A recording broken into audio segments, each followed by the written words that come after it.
Where do you find light in your life? It's kind of hard to talk about where you might find light without thinking about the darkness that you might know. I know that most of us walk into our homes and we immediately turn a light switch on to avoid the darkness of the home, right? Because in the dark, at a biological level, we don't know what's there. We might be hurt, we might be killed by an insect, a bug, or another person trying to hurt us. And so having the light on helps us to see the danger we're in, or the safety that we're in. But in the same way, there's a kind of emotional and spiritual dimension to light and darkness. In the darkness, we kind of see the evilness of the world, or even the brokenness of our own spirits and our own lives. And the light can be something that helps us to overcome that, or it can be something that helps us to avoid it. I know that certainly as we face things like great sadness or depression, the artificial lights of cell phones and TV screens and computer screens can become an incredible, powerful tool of avoidance. It is far easier to doom scroll through TikTok or Instagram than it is to confront the real darkness that you encounter in your life, the black dog, as we often talk about, that's out there.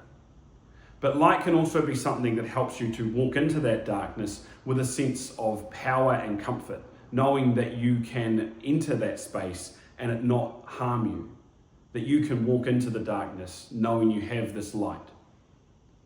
That dimension is part of the reason why the gospel writer John speaks of Jesus as light. He talks about Jesus as the light of the world and a light that the darkness cannot overcome.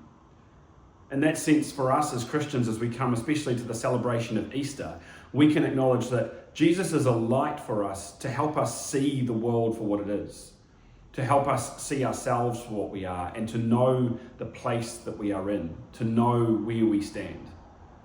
And we know that that light can't be overcome, that even death itself can't extinguish the light of Jesus Christ. So as we ask this time, what is light for you? Where do you find light in the world? A question that lies below that, is that light something that you can walk into the darkness with and that helps you to overcome it? Is that light for you a love? Is that light for you a family? Is that light for you a promise or a hope? Or is your light actually a distraction? The artificial glow of our own human-made light that prevents us and helps us to avoid dealing with the darkness outside. To leave you with a bit of a picture of that, as a kid I remember going to the movie theatres and walking out in the midday sun from the movie theatre and it burning our eyeballs. Now that was a good thing, your eyes adjusting, your eyes getting a sense of the world so that you are safe once again, you can see the world. But it hurts, because in that process you have to adjust. For the Christian, Jesus does that to us. It hurts a little bit. We have to know the own brokenness in our lives. We have to deal with it. But we know that that light will help us walk through that.